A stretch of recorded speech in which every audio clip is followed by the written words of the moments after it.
பிளைட்ல பயணம் செய்த 242 பேர்ல 241 பேர் இறந்து போயிட்டாங்க. அந்த ஒருத்தர் மட்டும் சர்வைவ் பண்ணிட்டாங்கன்ற ஒரு நியூஸ் பார்த்தோம். இப்போ பிளைட்ல இவர் எமர்ஜென்சி எக்ஸிட் மூலியமா குதிச்சுட்டாரு அப்படிங்கிற ஒரு நியூஸ் கேள்விப்பட்டிருப்பீங்க. பட் ஏன் எல்லாராலையும் அது பண்ண முடியல அப்படிங்கறத பார்க்க போறோம். பிளஸ் இவர் எப்படி அந்த எமர்ஜென்சியை ஓபன் பண்ணாரு, எப்படி அவருக்கு இவ்வளவு தூரம் தெரிஞ்சிருக்குது அப்படிங்கிறது அவரே சொல்லியிருக்கிறாரு.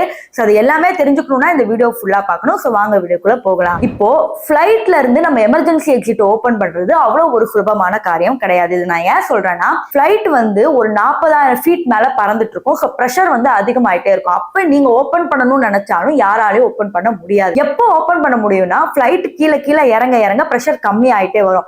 அப்போ இவர் சரியா கணிச்சு 100 அடி தூரத்துல வந்து விழுந்திருக்கிறாரு. அதாவது பிளைட் அங்க கிராஷ் ஆக போகுதுன்னா அதுக்கு ஒரு 15-30 செகண்டுக்கு முன்னாடி தான் இவர் கீழே விழுந்திருக்கிறாரு.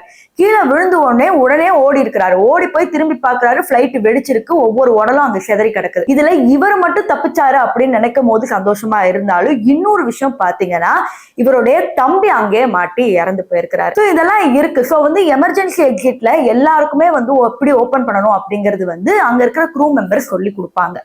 அதை வந்து கூர்மையா கவனிச்சனாலதான் இதை தப்பிச்சிருக்கிறாரு அப்படின்னு கூட சொல்லலாம். ஏன்னா இவர் பல முறை பிளைட்ல டிராவலும் பண்ணிருக்கிறாரு. இப்ப இதெல்லாம் ஒரு பக்கம் இருக்கும் போது, ஏர் இந்தியா பிளைட்ல 2 மணி நேரத்துக்கு முன்னாடி பயணம் செஞ்ச ஒருத்தர் ஒரு வீடியோவை வெளியிட்டு இருக்கிறாரு. அங்க இருக்கிற அந்த டிவி டிஸ்பிளே, அதாவது சின்னதா ஒரு எல்இடி டிஸ்பிளே மாதிரி இருக்கும். அதுல நம்ம படங்கள் பார்க்கலாம், பாட்டு கேட்கலாம், அந்த பிளைட் எவ்வளவு வேகத்துல மேல பறக்குது, எவ்வளவு தூரத்துல இருக்கு அப்படிங்கிறது நமக்கு எல்லா இன்ஃபர்மேஷனும் அதுல ஒண்ணுல பாத்துக்கலாம். இப்போ அந்த பிளைட்ல 2 மணி நேரத்துக்கு முன்னாடி பயணம் செஞ்சவர் ஒரு வீடியோ என்ன வெளியிட்டு இருக்கிறாருன்னா, இந்த மாதிரி எந்த ஒரு விஷயமே இங்க வேலை செய்யல, எல்லாமே இங்க டெக்னாலஜி ஃபால்ட்டாவே இருக்கு அப்படிங்கிற மாதிரி சொல்றாங்க.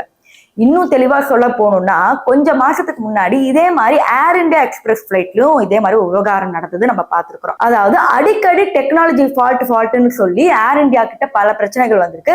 அது நியூஸ் வந்து பலவேறு விதமா வெளியிட்டு இருக்கிறாங்க. போன வருஷம் நீங்க அதை பல நியூஸ் பார்த்தாவே நீங்க நல்லாவே தெரிஞ்சுக்கலாம். சோ இந்த பிளைட் பாத்தீங்கன்னா கிட்டத்தட்ட 11 இயர்ஸ் ஓல்டு பிளைட். ஆனா நீங்க கேட்கலாம், 11 வருஷம் ஓல்டு பிளைட்டை எதுக்கு வந்து ஓட்டணும் அப்படிங்கிற மாதிரி. ஆக்சுவலா ஒரு பிளைட் 20 வருஷம் வரைக்கும் மெயின்டெனன்ஸ் பண்ணி நம்ம ஓட்டலாம். நிஜமாவே இந்த பிளைட்ல தொழில்நுட்ப காரணமா என்ன காரணம் அப்படி தெரிஞ்சுக்கணும்னா, பிளைட்டோட பிளாக் பாக்ஸ் கிடைக்கணும்.